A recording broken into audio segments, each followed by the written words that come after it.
दोस्तों, इस कहानी को समझने के लिए कृपया पिछले के सभी भागों को जरूर सुनें।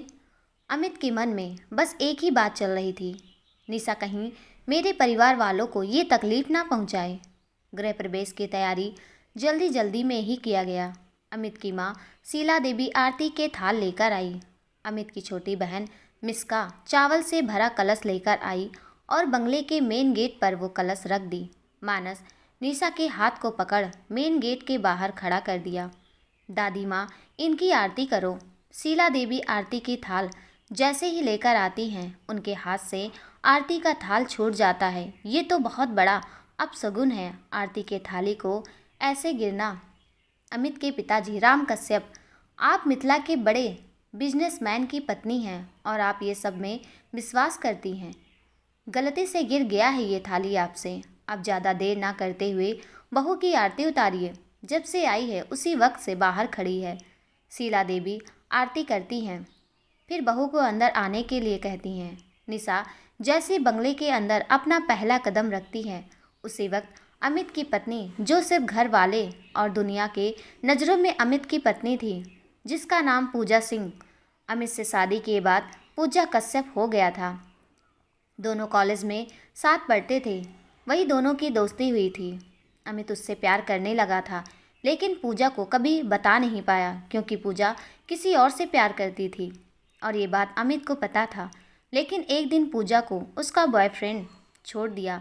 पूजा प्रेग्नेंट थी, इस बात का पता लगते ही पूजा को छोड़ दिया। पूजा सुसाइड करने जा रही थी, तभी अमित उसको रोका। अपने साथ पूजा को घर ले आया अपनी पत्नी बनाकर। लेकिन दोनों के बीच संबंध दोस्ती से आगे बढ़ ही नहीं पाया और पूजा मानस को जन्म देते ही मर गई। जाते जाते अमित को अपने बच्चे की जिम्मेदारियां दे गई। निशा अपना पहला कदम बढ़ाकर दूसरा कदम रखने वाली ही होती है। उसी वक्त पूजा कश्यप की तस्वीर गिरकर टूट गई। शीला देवी परेशान होते हुए मन ही मन बहू के पांव बंगले के अंदर पड़ते ही एक और अपशगुन, हे भगवान, अपना कृपा मेरे बच्चों और परिवार के ऊपर बनाए रखना।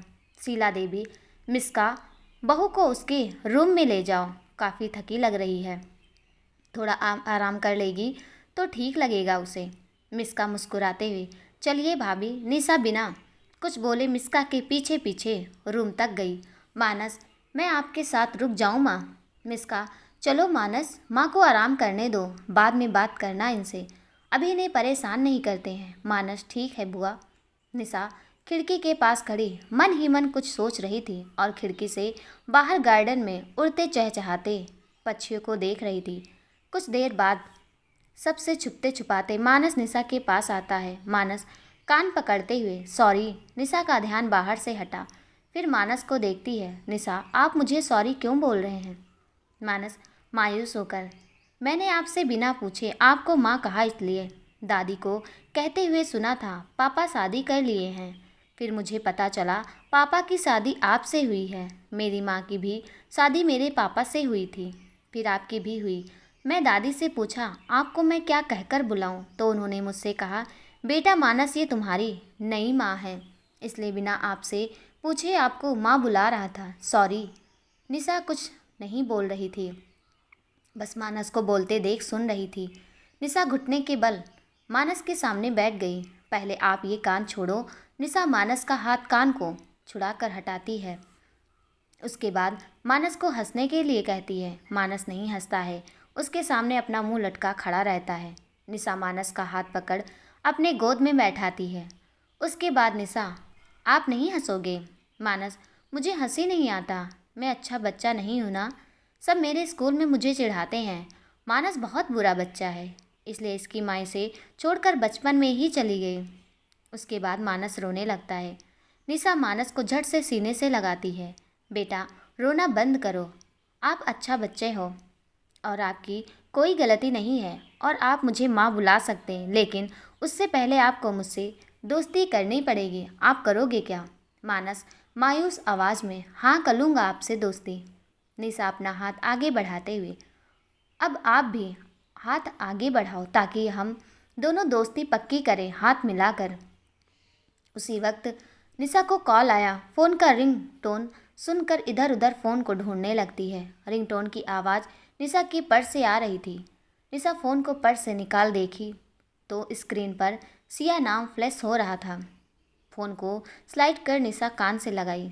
निशा, ये तो मेरा वाला फ़ोन है, लेकिन तुझे कैसे मिला? सिया, हाँ ये आपका ही फ़ोन है। मैंने आपसे बिना बताए आपके पर्स में डाल दी थी। ये हॉस्पिटल से ही मुझे किसी से मिला था। कैसी हो दी आप? ये शादी मुझे कुछ समझ नहीं आया। आखिर आपने क्यों की? आप तो निशान जीजू से करने वाली थी, लेकिन अपने ऐसी क्या मजबूरी थी? बिना हम सबको बताए शादी कर ली। निशा बात को टालते हुए, जब मैं घर आऊँगी सारी बातें आराम से बताऊँगी। फ़िलहाल मुझे बताओ, सब ठीक है घर में? सिया, सभी ठीक हैं। आप बताओ, आपका नया परिवार कैसा है और वहाँ के लोग कैसे हैं? आज हम सब घर आए। पापा को डिस्चार्ज मिल गया। डिस्चार्ज से याद आया मुझे, पापा के हॉस्पिटल के पैसे पेमेंट करके आपने मेरी बहुत बड़ी प्रॉब्लम से निकाल दी। निशा आश्चर्य से, क्या? मैंने तो पापा का बिल का पेमेंट नहीं दी। मुझे तो पता भी नहीं था पैसे जमा हुए हैं या नहीं। क्या हुआ सिया, कोई परेशानी? सिया परेशान होते हुए, नहीं दी, कोई परेशानी नहीं है। निशा, फिर मुझे ऐसा क्यों लग रहा है जैसे तुम किसी परेशानी में हो या किसी बात को लेकर उलझन में हो? सिया, नहीं दी, ऐसी कोई बात नहीं है। अच्छा, आपसे बाद में बात करती हूँ, मम्मी बुला रही, पापा को दवाई देना है। निशा, ठीक है, मैं भी थोड़ा थक गई हूँ, आराम कर लेती हूँ। सिया उसके बाद फ़ोन कट कर देती है। मानस मायूस निशा के पास ही खड़ा था। निशा मानस की तरफ देखते हुए, अभी तक आपके चेहरे पर स्माइल का डाकू नहीं आया। मानस अपना मुंह लटका उसके सामने ही खड़ा था। निशा मानस को बातों में उलझाते हुए उसे गुदगुदी करने लगी। उसके बाद मानस खिलखिलाकर हंसने लगा। अमित रूम के बाहर से सब देख रहा था। उसी वक्त शीला देवी आई। अमित को रूम को अंदर देखते हुए शीला देवी वहीं रुक गई। अमित भावात्मक होते हुए, माँ देखो मानस कितना खुश है, बहुत दिन के बाद इसे हंसता देख सुकून मिल रहा। ऐसे आखिरी बार कब हंसा था मानस, मुझे तो याद भी नहीं। शीला देवी अमित की तरफ देखते हुए, आज तूने बहुत अच्छा किया इस लड़की से शादी करके। मैं तो तुम्हें कितने सालों से बोल रही हूँ शादी कर लो, लेकिन तुम मेरी कहाँ सुने। दूसरी तरफ उषा देवी अपने रूम में बैठे बैठे सोच रही थी, ये तो गोवा जाने की टिकट है, वो पेपर्स वसीयत बिजनेस का कहाँ गए? अगर किसी के हाथ लग गया तो मेरा बना बनाया खेल सारा मिट्टी में मिल जाएगा। इतने सालों का मेहनत तो बर्बाद होगा ही, साथ में इस घर से भी निकाली जाऊंगी मैं। सोच सोच कर उषा देवी परेशान हो रही थी अपने रूम में। तभी उषा देवी का फ़ोन बजा। फ़ोन अपने हाथ में लेकर देखी तो अननोन नंबर फ्लैश हो रहा था। उषा देवी फ़ोन उठाई तो उधर से आवाज़ आया, वाह वाह, क्या बात है उषा देवी जी, आप तो देवी के रूप में नागिन निकली। उषा देवी के सर पर पसीना आने लगा उस अननोन नंबर वाले आदमी के बात को सुनकर। आखिर है कौन ये? मन ही मन सोच सोच कर परेशान हो रही थी। अपने रूम में टहलते हुए गहरी सोच में डूबी थी। रूम के अंदर ही कभी चलकर दरवाजे के पास आती तो फिर वहाँ से बेड की तरफ जाती। बहुत परेशान थी। उसके बारे में किसी को पता जो चल गया था। ज़्यादा बात भी नहीं किया उस आदमी ने। कुछ बोल पाती उससे पहले उसने उधर से कॉल कट कर दिया। उस नंबर पर अब तो कॉल भी नहीं लग रहा।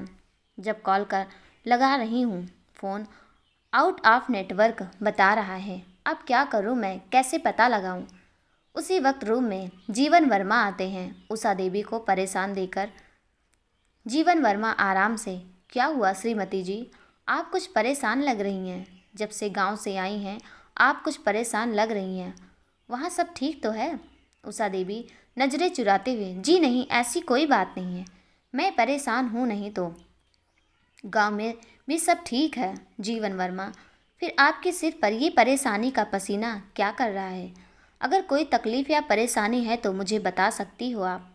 उषा देवी, जी वो अभी अभी कुछ देर पहले बाहर से आई हूँ ना, मैं तो बहुत गर्मी लग रही, अभी फ्रेश हो जाती हूँ। जीवन वर्मा, लेकिन रूम में तो एसी चल रही है, फिर भी इतना पसीना, आप ज़रूर परेशान हो लेकिन मुझे बता नहीं रही हैं। उषा देवी, मैं परेशान नहीं हूँ जी। उसी वक्त जीवन वर्मा को फ़ोन आया और वो नेटवर्क प्रॉब्लम की वजह से गार्डन में चले आए बात करने। अरमान और निशान दोनों बात कर रहे थे। निशान धमकी देते हुए, तुम पापा को बताओगे या मैं बात करूं, वरना मैं कल ही जॉब पर निकल जाऊंगा। अरमान मायूस आवाज़ में, मैं पापा से कैसे बोलूं? भाई समझ में नहीं आ रहा। आपकी शादी निशा भाभी से होने वाली थी, लेकिन नहीं हुई तो आप ही सोचो पापा वहाँ मेरी शादी कैसे करवाएंगे जब उनको पता चलेगा कि निशा भाभी उनके दुश्मन के बेटे से कर ली हैं। The famous businessman of Mithila का बेटा अमित कश्यप। लेकिन भाई मुझे ये समझ नहीं आ रहा, आखिर ये अमित एयरफोर्स में जॉब करता क्यों है जब ये इतने बड़े बिजनेसमैन का बेटा है। निशान झुंझलाते हुए, मैं यहाँ तुम्हारे और सिया के रिश्ते के बारे में बात कर रहा हूँ और तुम कहाँ? अरमान बात को काटते हुए, सॉरी भाई, आगे से उनका बात मैं नहीं करूँगा। बस आप गुस्सा मत करो, पहले मैं सिया से बात करना चाहता हूँ भाई, वो मुझसे शादी करने के लिए तैयार है या नहीं, फिर आगे मैं बात को बढ़ाऊँगा और पापा से रिश्ते का बात करूँगा। निशांत, ठीक है, बात करके मुझे जल्द से जल्द बताओ, क्योंकि मेरी छुट्टी अब ख़त्म होने वाली है, कुछ ही दिन बचे हैं होंगे। फिर अपने रूम में चला गया। अरमान को कॉल आया। फ़ोन को पॉकेट से निकाल कर देखा तो स्क्रीन पर नंबर फ्लैश सिया का हो रहा था। अरमान देर ना करते हुए फ़ोन को स्लाइड कर कान से लगाया और अपने रूम की तरफ चल दिया। अरमान मुस्कुराते हुए, हेलो सिया, सॉरी मैं तुम्हें बिना बताए मिथिला चला आया। वो भाई की हालत तो तुम जानती हो, जब से भाभी गायब हुई थी उसी वक्त से ठीक नहीं। अचानक भाभी किसी और से शादी कर ली, वो भी मिथिला में ही। सिया आश्चर्य से, क्या वो मिथिला से हैं? लेकिन ये बात आपको कैसे पता चला अरमान जी? अरमान अपनी आंखें बड़े करते हुए, क्या तुम भी नहीं जानती हो इस लड़के को? और ये शादी क्यों की? निशा भाभी ने भाई को छोड़कर। भाभी की हालत बुरी है और अंदर से टूट चुके हैं। Siya, hello hello. अरमान जी कुछ नहीं आवाज़ आने पर सिया फ़ोन को कान से हटा स्क्रीन पर देखती है तो फ़ोन कट गया है। जब सिया इधर से कॉल मिलाई तो नेटवर्क बिजी बता रहा था। अरमान मुक्का बेड पर मारते हुए, इस नेटवर्क को अभी जाना था। दूसरी तरफ सिया और मानस एक दूसरे के साथ बहुत खुश लग रहे थे। इन दोनों को खुश देख अमित भी मुस्कुरा रहा था। शुक्रिया भगवान, निशा मानस की दोस्ती हो गई, ये देखकर मुझे अच्छा लगा। मैं तो सोच सोच कर परेशान हो रहा था, क्या मेरे बिन माँ के बच्चे को अपना प्यार लुटाएगी? क्योंकि गलती मैंने जो उसके साथ किया, किसी भी लड़की के लिए आसान नहीं होगा उस परिवार को अपना मानना और उन्हें खुशियाँ देना। सच्चाई भी उसे बता नहीं सकता मैं मजबूर था कितना।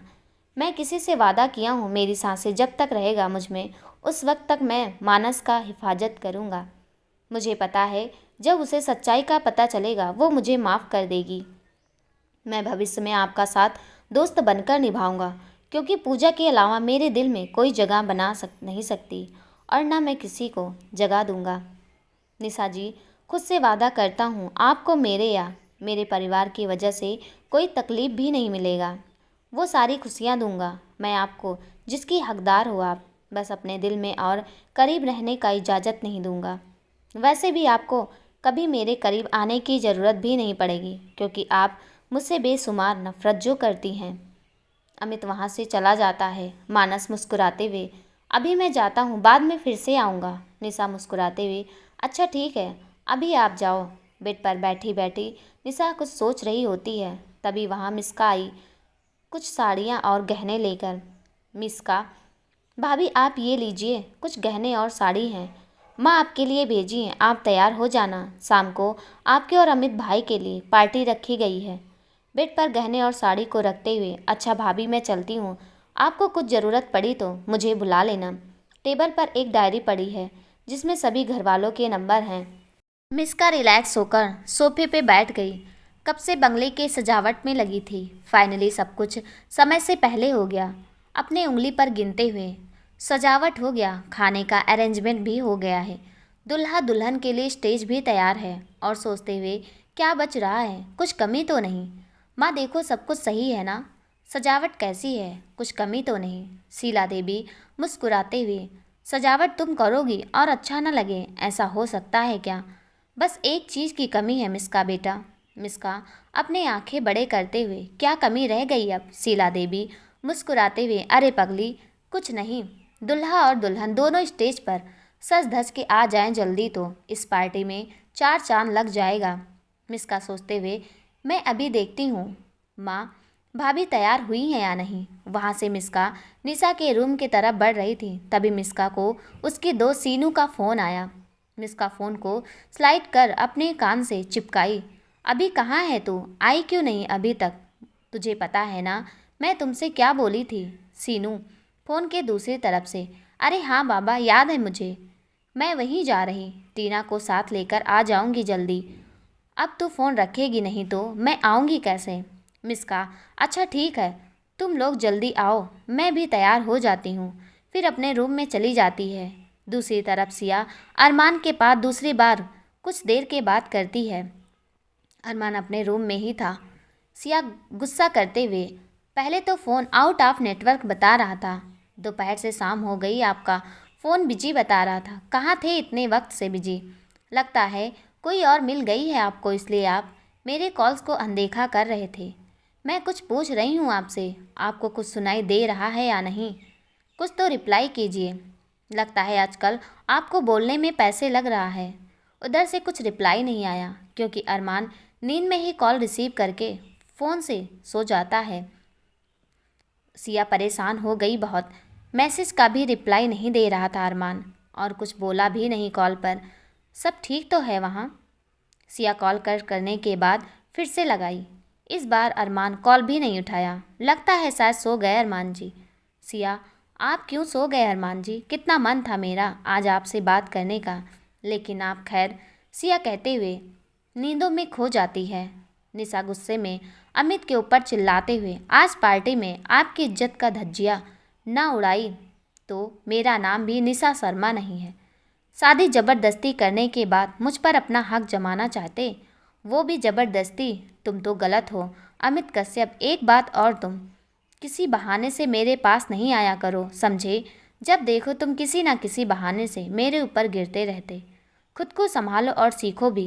किसी दिन गुस्से में पकड़े गए तो देखना मैं बहुत पीटने वाली, समझे? निशा, आज तो ऐसी हालत करूँगी तुम्हारी सब देखते रह जाएंगे। पार्टी में निशा बेड के पास खड़ी थी, वहीं अमित खड़ा था। दोनों आपस में बहस कर रहे थे। अमित रिक्वेस्ट करते हुए, प्लीज़ नहीं निशा जी, ऐसा मत करना आप, वरना मेरे परिवार का बहुत इंसल्ट होगा। निशा अमित के बात को काटते हुए, अब समझ आया कैसा लगता है? खैर, वो तो पहले सोचना चाहिए था, मुझसे शादी करने से पहले। इतना बोल निशा अपने पीछे मुड़ी, तभी उसका पैर स्लिप कर जाता है और लड़खड़ा कर वो नीचे गिरती उससे पहले अमित निशा का हाथ पकड़कर अपनी ओर खींच लेता है। निशा और अमित एक दूसरे को बिना पलके झपकाए देख रहे थे। चारों तरफ रूम में सन्नाटा छाया था। अगर एक सुनी भी गिरती तो आवाज़ होता। उस वक्त दोनों की सांसें एक दूसरे को सुनाई दे रही थी। कुछ देर बाद मानस वहां आ जाता है और निशा को आवाज़ देता है। फिर दोनों होश में आते हैं। माँ, आप तैयार हो गई? आपको और पापा को नीचे बुला रही दादी माँ। अमित धीरे से, इसे लड़ाई करने से फुर्सत मिले तब तो तैयार होगी। निशा अपना उंगली दिखाते हुए, तुम तो चुप ही रहो, वरना मुझसे बुरा कोई नहीं होगा। मैं अभी तक तैयार नहीं हूँ, सारी गलती तुम्हारी है, तुम्हारी वजह से मैं लेट हूँ। अभी तुम बाहर जाओगे? अगर तैयार हो चुके हो तो तैयार मुझे भी होना है, क्योंकि ये पार्टी सिर्फ तुम्हारे लिए नहीं, मेरे लिए भी रखा गया है। अमित अपना मुंह बनाते हुए वहाँ से नीचे पार्टी में शामिल होने के लिए आता है। अमित को नीचे आते देख राम कश्यप के दोस्त की पत्नी पूछती है, अमित बेटा, तुम तो आ गए और तुम्हारी दुल्हन कहाँ रह गई? अमित मुस्कुराते हुए, आंटी जी, दुल्हन है, थोड़ा समय तो लगाएगी तैयार होने में। फिर वहाँ से चला जाता है। निशा जल्दी जल्दी तैयार होती है। तैयार होने के बाद निशा काफ़ी खूबसूरत लग रही थी, और निशा के माथे पर चमकती वो लाल रंग की बिंदी, आंखों में काजल, ओठों पर लाल रंग की लिपस्टिक निशा के श्रृंगार में चार चांद लगा रही थी।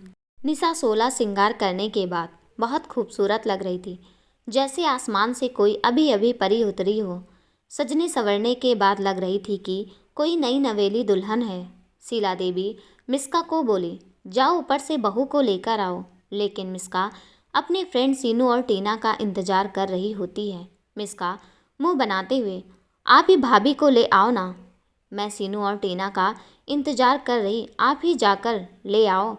शीला देवी फिर अमित को इशारा करती है, बेटा ऊपर जाओ, बहू को नीचे लेकर आओ, सभी लोग कब से इंतजार कर रहे हैं। अमित मन ही मन हे भगवान, मुझे उससे प्लीज़ बचाना। पता नहीं क्या क्या सुनाएगी। हर वक्त उसके नाक पर गुस्सा ही रहता है। कुछ भी बोल लो उसके सामने, सही बात भी सही तो ताना मारेगी ही। अमित दरवाज़ा बिन कुछ बोले दरवाज़ा खटखटाता है।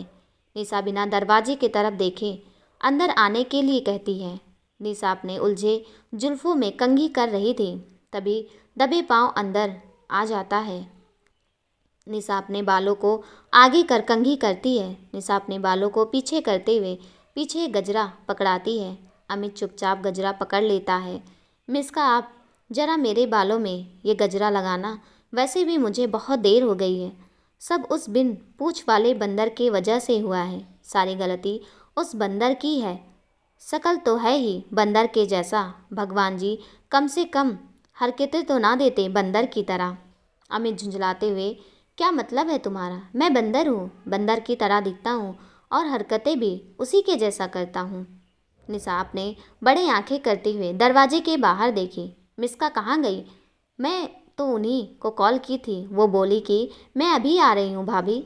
वो कहाँ गई? आपको अंदर आने के लिए किसने कहा? निशा अपना दुपट्टा बेड के ऊपर से उठाते हुए, अभी के अभी बाहर जाइए आप और मिस्का जी को भेजिए, मुझे उनसे कुछ काम है। अमित आराम से बोला, सभी लोग दुल्हन का इंतजार कर रहे हैं, लेकिन तुम्हारा तो सजना संवरना अभी तक हुआ ही नहीं। पता नहीं कितना समय लगता है। नीचे तो मैं जाने वाला नहीं हूँ। मैं तुम्हें नीचे लेकर ही जाऊँगा, वरना 10 लोग तो ज़रूर पूछेंगे, बेटा बहू को लेने गए थे और लौट आए खाली हाथ ही। कुछ भी हो जाए, लेकिन बिना तुम्हें अपने साथ लिए नहीं जाऊँगा। मैं अपने मुँह दूसरी तरफ कर लेता हूँ। जो भी बचे हैं जल्दी से ठीक करो, सभी पार्टी में इंतज़ार कर रहे हैं। अमित रूम में निशा के दूसरी तरफ मुंह करके खड़ा था। निशा जल्दी जल्दी जो कमी नज़र आई उसे ठीक कर ली, लेकिन निशा अभी भी एक परेशानी में उलझी थी। निशा अपना दोनों हाथ पीछे करके बार बार ब्लाउज के बंधन को बांधने की कोशिश कर रही थी, लेकिन बंधन छोटा होने के कारण निशा पकड़ नहीं पा रही थी। अमित धीरे से, तैयार हो गई? तुम अब चले नीचे, अगर कोई परेशानी है तो मेरी मदद ले सकती हो। निशा थोड़ा इतराते हुए, आपका तहे दिल से शुक्रिया बहुत बहुत, लेकिन मुझे आपकी कोई मदद की आवश्यकता नहीं है। फिर बंधन को बांधने की कोशिश कर रही थी। अमित मन ही मन सोचते हुए, अगर ऐसे ही करती रही तो पार्टी खत्म भी हो जाएगा, मुझे ही कुछ करना पड़ेगा।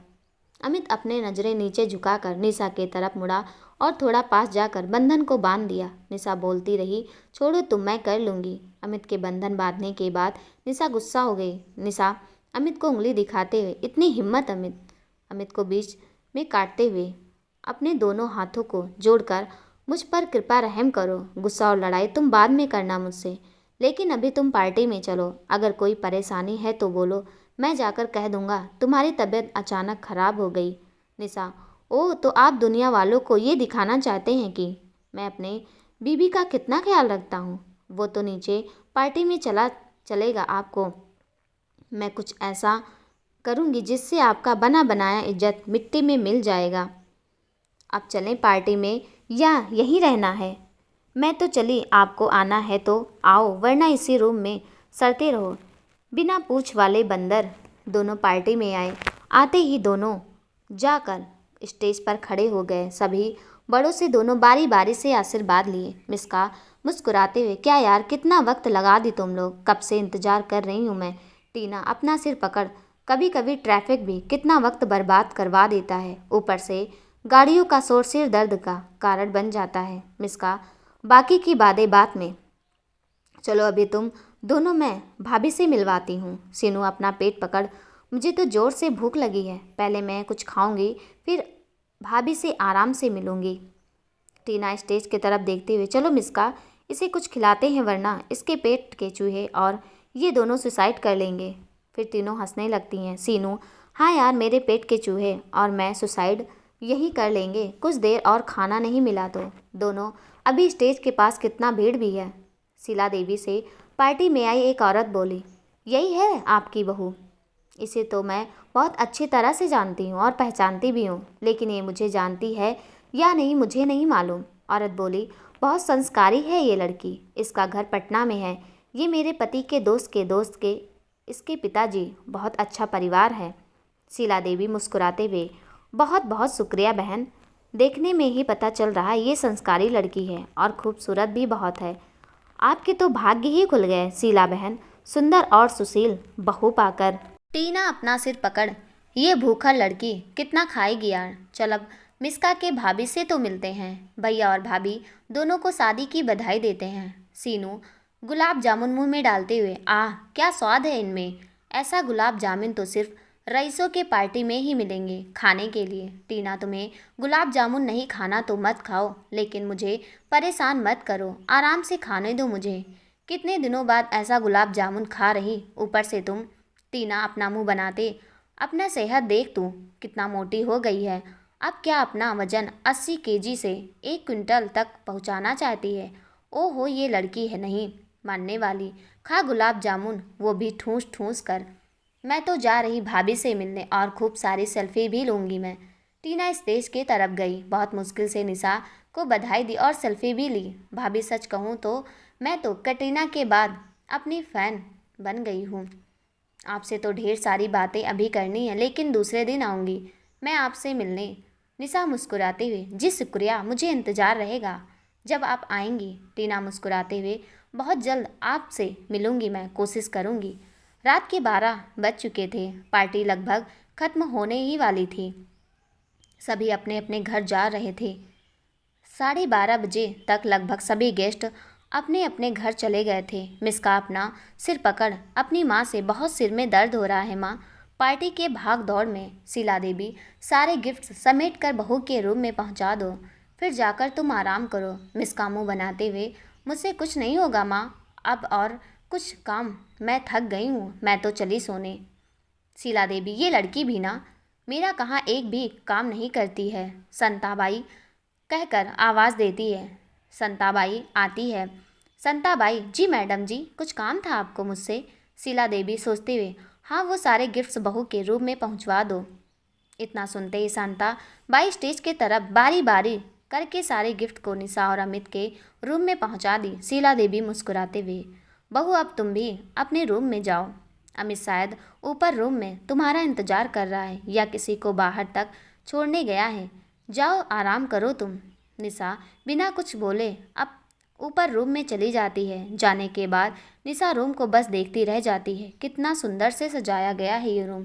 कुछ पल के लिए निशा सब कुछ भूल जाती है, क्योंकि ऐसी सजावट निशा सिर्फ फिल्मों में देखी थी। निशा जब घूम घूम कर रूम के चारों ओर आकर्षित करने वाली सजावट को देख रही थी, उसी वक्त अमित आता है। अमित अंदर आया, वैसे निशा घूंघट ओढ़कर बेड पर बैठ गई। आज मेरा सुहाग रात है, बस बार बार इसी बात को रिपीट कर रही थी। अमित निशा का ये रूप देखकर हैरान वो भी हो रहा था। कुछ समझ नहीं पा रहा था, आखिर खूंखार शेरनी भीगी बिल्ली बनकर जवाब क्यों दे रही है। कुछ तो दाल में काला है। निशा अचानक बेड से नीचे उतर आती है।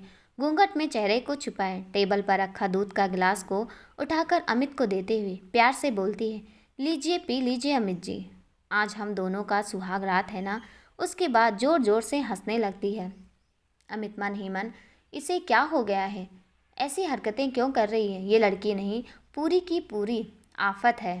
निशा कुछ बोलते बोलते लड़खड़ाकर बेड की जगह नीचे गिर जाती है। अमित उसे संभालते हुए निशा को बेड पर लिटा दिया। अपने गोद में उठाकर लिटाने के बाद अमित निशा के सिर के नीचे पिलो रख अपना हाथ हटा दरवाजे की तरफ मुड़ने वाला ही होता है, तभी निशा अमित का हाथ पकड़ कर लेती है। निशा का आंख बंद ही था। आप यहीं बैठे रहो मेरे पास और मेरे पास निशान जी। आई एम रियली सॉरी, मैं बहुत मजबूर थी, क्या करती मैं। मेरे प्यार से बढ़कर आपकी सांसें थी। आपको और अपने परिवार को बचाने के लिए मैं आपसे सारे रिश्ते तोड़ ली। मजबूरन मुझे किसी और के साथ शादी के बंधन में बंधना पड़ा। आप समझ रहे हो ना निशांत जी। निशा की ये सारी बातें को सुनकर अमित को बहुत बुरा लगता है, लेकिन अमित भी बहुत मजबूर था। मैं तुमसे वादा करता हूँ, बहुत जल्द मैं तुम्हें इस बंधन से आज़ाद कर दूंगा, लेकिन कुछ दिन, लगभग 1-2 महीने तो लग ही जाएगा। निशा अमित का हाथ पकड़े हुए ही कुछ बड़बड़ाते हुए सो जाती है। अमित निशा को लेकर थोड़ा परेशान हो रहा था। मेरे कारण ये अपने प्यार से दूर हो गई। नेक्स्ट डे राम कश्यप बहुत खुश नजर आ रहे थे। शीला देवी, राम कश्यप की पत्नी, क्या हुआ जी, आज आप बहुत सुबह सुबह बहुत खुश नज़र आ रहे हैं, क्या बात है? राम कश्यप जी, आज मैं बहुत खुश हूँ। आज मेरी बहन सुनीता आ रही हैं, वो भी पूरे 5 वर्षों के बाद। मैं तुम्हें बता नहीं सकता आज कितना खुश हूँ। दीदी के स्वागत में कोई कमी नहीं रहना चाहिए, इस बात का खास ध्यान दीजिएगा आप। शीला देवी मुस्कुराते हुए, ये तो बहुत अच्छी बात है कि दीदी आ रही हैं, लेकिन अंदर ही अंदर शीला देवी बहुत परेशान हो रही थी। शीला देवी थोड़ी घबरा गई, मन ही मन सोच रही कर परेशान हो रही थी। कैसे संभालेगी बहू? इसे तो अभी घर के तौर तरीके में भी नहीं पता है, ये दिल कैसे जीत पाएगी दीदी का। दीदी घर आए इससे पहले मुझे बहू को सब कुछ बताना पड़ेगा या छोड़ दूँ? मुझे तो कुछ समझ नहीं आ रहा, क्या करूँ मैं। सिया सुबह उठकर अपनी माँ को ढूंढ रही थी। ऊपर से नीचे गार्डन और बालकनी में सभी जगह ढूंढ ली, लेकिन वो कहीं नहीं दिखी। माँ इतनी सुबह सुबह कहाँ चली गई होंगी? पापा को 7 बजे कौन सी दवाई देनी है, ये तो सिर्फ उन्हीं को पता है। सुबह निशा की जब आंखें खुली तो उसकी आंखें फटी की फटी रह गई। अमित के हाथ में उसका हाथ था और निशा का हाथ पकड़ साइड में बेड पर बैठा सोया था। दूध का गिलास खाली पड़ा था टेबल पर। ये सब देखने के बाद निशा के दिल की धड़कनें तेज हो गई। निशा का सिर भी बहुत भारी लग रहा था। रूम में सारा सामान भी बिखरा पड़ा था। बेड की हालत भी ठीक नहीं थी। निशा गुस्से में अपना हाथ खींची। जैसे ही निशा अमित के हाथ से अपना हाथ खींचती है, उसी वक्त अमित होश में आया। निशा अमित को धक्का दे दी, जिससे अमित बेड से नीचे गिर जाता है। निशा सुबह सुबह ही अमित के ऊपर गुस्से में चिल्लाते हुए, आपकी हिम्मत कैसे हुई अमित जी? मुझे छूने की कोशिश भी कैसे कर सकते हैं आप? बिना मेरे इजाज़त के आप मेरे साथ ऐसा करने की तो दूर की बात है, मुझे छू भी कैसे सकते हो? कल रात को क्या किया आपने मेरे साथ? बहुत अच्छा, कल रात को आपको मौका मिला था। वैसे कहाँ कहाँ इससे आगे बोलने में मुझे ही शर्म आ रही है। छी, कितना घटिया सोच है आपका, और कितना घटिया हो आप मुझे आज पता चला। एक बेबस लड़की का फ़ायदा कैसे उठाते हैं, कोई आपसे सीखे। इसमें आपने पीएचडी जो किया है। अमित सारी बातें सुन रहा था। निशा उसे बोलने का मौका ही नहीं दे रही थी कि अमित अपनी बातें रख सके और निशा को समझाए। जब बोलने की कोशिश करता, निशा की बातों को सुनकर वो चुप हो जाता। निशा गुस्से में अमित को उंगली दिखाते हुए बोली, ये अच्छा नहीं किया आपने अमित कश्यप, इसका अंजाम बहुत बुरा होगा, तुम देख लेना, समझे? कैरेक्टरलेस इंसान। इतना सुनने के बाद अमित गुस्से में खड़ा हो जाता है। Just shut your mouth. बहुत बोल ली तुम मुझे। कब से तुम्हारी बात को सुन रहा हूँ, इसका मतलब ये नहीं है कि मैं कुछ बोलना जानता नहीं हूँ। कब से चुप हूँ, इसका ये मतलब नहीं कि मुझे कुछ। खैर तुमसे अब क्या बोलना, तुम्हें तो कुछ समझ में आता ही नहीं। ये रूम की जो हालत है सब तुम्हारी गलती है, मेरी कुछ गलती नहीं थी। पता नहीं कैसी कैसी। खैर तुमसे अब क्या कहना, तुम्हें तो मेरी हर बात झूठी ही लगेगी। निशा तेज आवाज़ में, हमेशा से मुझसे झूठ ही बोले हो और मेरी मजबूरी का फ़ायदा उठाए हो। ये भी बात झूठ हो सकती। तुम्हारा क्या है, जब मन किया कोई मन गढ़न कहानी बना लिया। अमित अपना सिर पकड़, तुमसे कुछ कहना ही बेकार है। वो रूम से बाहर निकल जाता है। शीला देवी परेशान बैठी थी। अमित को घर से बाहर जाते देख उसे आवाज़ लगाती है। अमित बिना कुछ जवाब दिए गुस्से में वो चला जाता है। मिस्का कान में हेडफोन लगाई सीढ़ियों से नीचे उतर आ रही थी। शीला देवी हॉल में बैठी थी, थोड़ी परेशान भी थी। मिस्का माँ के पास पेट पकड़ के बैठते हुए, मिस्का माँ अब तक नाश्ता नहीं बना है? कल रात को तो मैं खाई भी नहीं थी, अब मुझे ज़ोर से भूख लगी है। माँ मेरे पेट में चूहे फुटबॉल खेल रहे हैं, प्लीज़ कुछ खिला दो आप। शीला देवी गुस्से में, दिन भर तो तुम कुछ करती नहीं हो, ऊपर से तुम्हारी फरमाइश मैं ही पूरी करूं। जाओ तुम किचन में खुद कुछ बना कर खा लो। अब तुम बच्ची नहीं रही, कल को तुम्हारी शादी होगा तो क्या तेरे ससुराल में भी मैं ही जाऊंगी बनाने। खुद बनाओ और खाओ, फिलहाल मुझे परेशान मत करो। एक तो मेरी परेशानी वैसे भी। मिस्का मुँह बनाते हुए, अगर आपको कुछ नहीं बनाना तो मत बनाओ, लेकिन ऐसे मुझे इतने गुस्से में क्यों डांट रही हो? लगता है बुआ दादी आ रही हैं इसलिए आप इतना मुझे सुना रही हो। ये क्या बात हुई, बुआ दादी का गुस्सा मुझ पर क्यों दिखा रही हो आप? दूसरी तरफ सिया माँ को ढूंढ ढूंढ कर परेशान हो रही थी। सिया अपना सिर पकड़कर बैठ गई। उसी वक्त उसके पापा ऊपर से नीचे हॉल में आए, सोफे पर बैठते हुए। शर्मा जी, क्या हुआ बेटा, तुम ठीक हो? ऐसे तनाव में आकर क्यों बैठी हो? सिया मायूस आवाज़ में, जी पापा, मैं बिल्कुल ठीक हूँ, बस मेरी थोड़ी सी तबीयत सही नहीं लग रहा है। पता नहीं क्यों अचानक सिर में दर्द होने लगा है। शर्मा जी, बेटा जाओ, तुम थोड़ा आराम कर लो, दर्द अपने आप चला जाएगा, या तुम कोई पेन किलर ले लो या बाम लगाकर कुछ देर आराम कर लो। तुम्हारी माँ कहाँ गई है?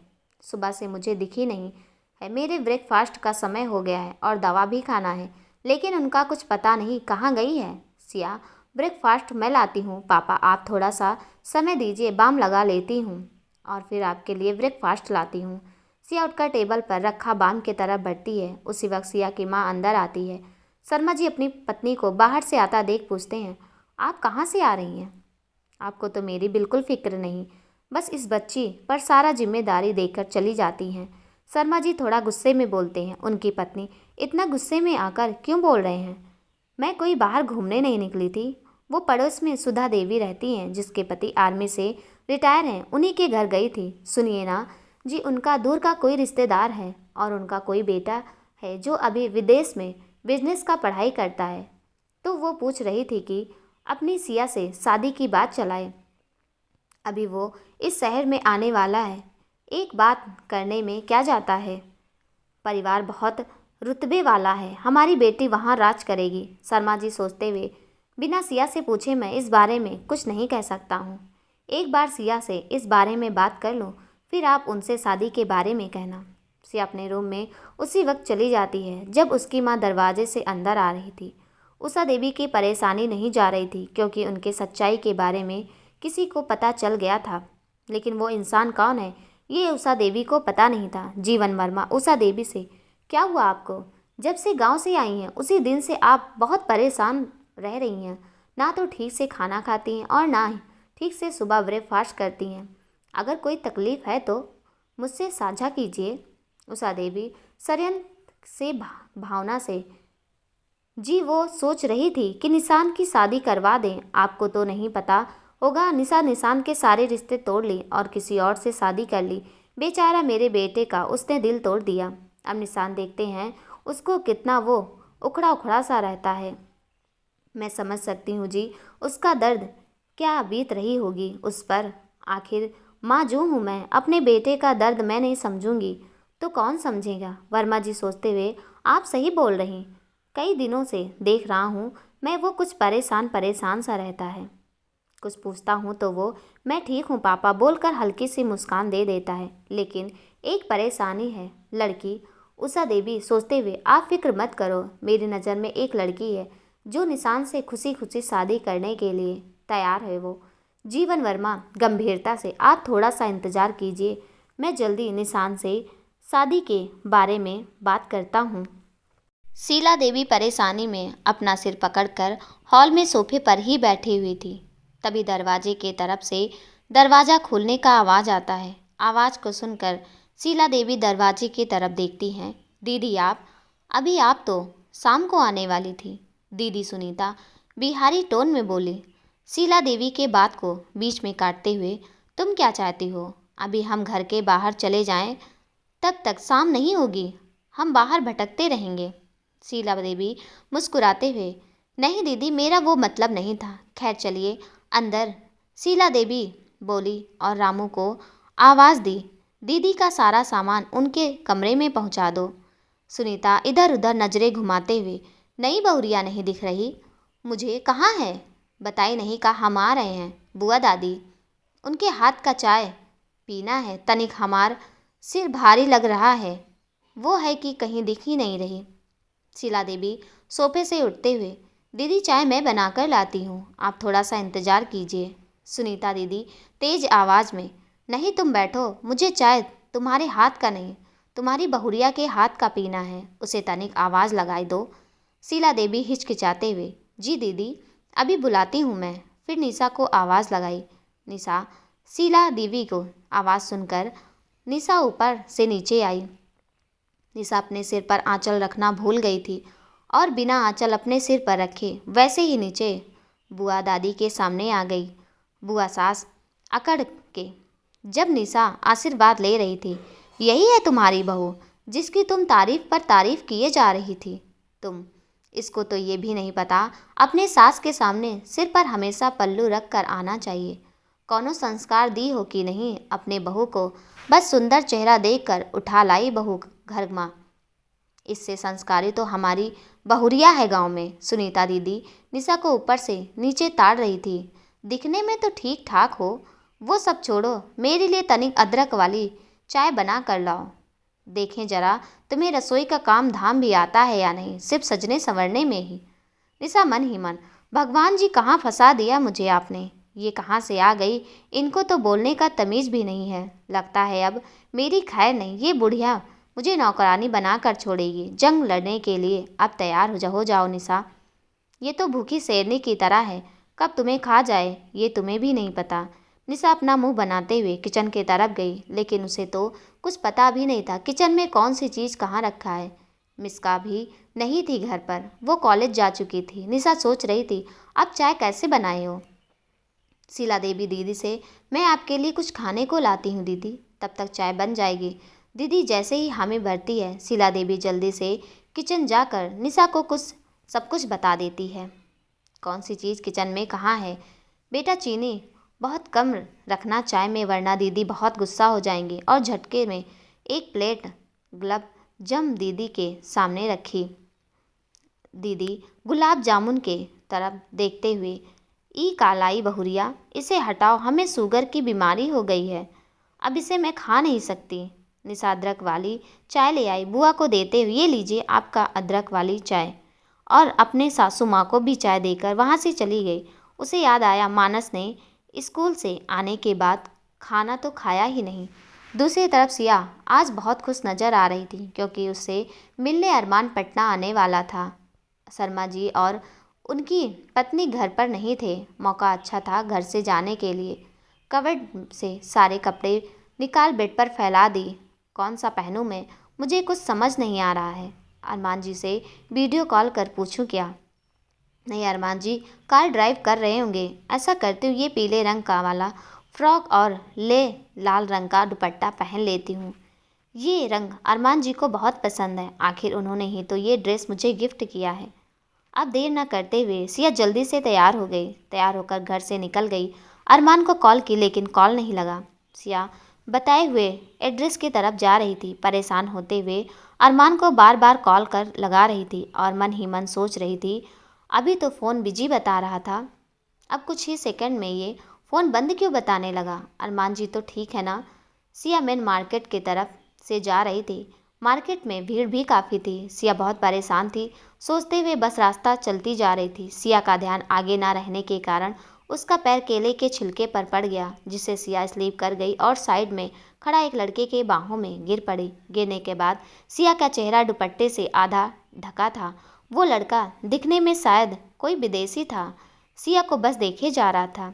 जैसे ही चेहरे से पूरा दुपट्टा हटा तो सिया थोड़ी सी घबराई थी। वो लड़का खो सा गया, कभी सिया के झुमके को उतारता तो कभी उसकी आंख को देखता। कुछ मिनटों के लिए वो विदेशी लड़का मंत्रमुग्ध हो गया था। उस लड़के के मुंह से आवाज़ निकला, हाय ये काजल से भरी नसीली आंखें। इतना सुनते ही सिया उस लड़के के पैर पर अपने पैर से जोर का किक मारी। उस लड़के के मुंह से आवाज़ आया, हाउ डे यू, तुम्हारी हिम्मत कैसी हुई मुझे किक मारने की। सिया गुस्से में, ये इंग्लिश के गुब्बारे मेरे सिर पर मत फोड़ो, कब से मैं बोल रही हूँ छोड़ो मुझे, छोड़ो मुझे, सुनाई तुम्हें देता है कि नहीं। सिया सोचते हुए, नहीं नहीं, मुझे तो लगता है तुम बहरे हो, कुछ सुनाई नहीं देता तुम्हें। जाओ किसी अच्छे डॉक्टर से अपने कान को दिखाओ, शायद ठीक हो जाए। वैसे पटना में डॉक्टर की कमी नहीं है, तुम्हारा इलाज हो जाएगा। फिर जोर से हंसने लगती है। सिया को हंसते हुए वो लड़का बस सिया को देखे जा रहा था। कुछ सोचते हुए सिया, लगते हो नहीं हो तुम पटना से हो, फिर भी इतनी अच्छी हिंदी, वाह वाह क्या बात है। वो लड़का मुस्कुराते हुए, जी हाँ, अब मैं अपने संस्कृत को तो नहीं भूल सकता हूँ। सिया तभी सिया का फ़ोन बजा। फ़ोन के स्क्रीन के ऊपर अरमान फ्लैश हो रहा था। फ़ोन को स्लाइड कर सिया अपने कान से लगाई और वहाँ से चल दी। वो लड़का तब तक सिया को देखता रहा जब तक सिया उसे भीड़ में दिखती रही। मन ही मन, क्या लड़की है, अपने बिहार में भी इतनी सुंदर लड़कियाँ होती हैं। अब समझ मॉम डैड इंडियन लड़की से शादी करना क्यों कर रहे थे। दोस्तों, कहानी कैसे लगी कमेंट में ज़रूर बताइएगा और आगे की कहानी सुनने के लिए प्लीज़ चैनल को सब्सक्राइब कर दीजिएगा। इस कहानी के साथ वीडियो का एंड करती हूँ। तब तक के लिए नमस्कार।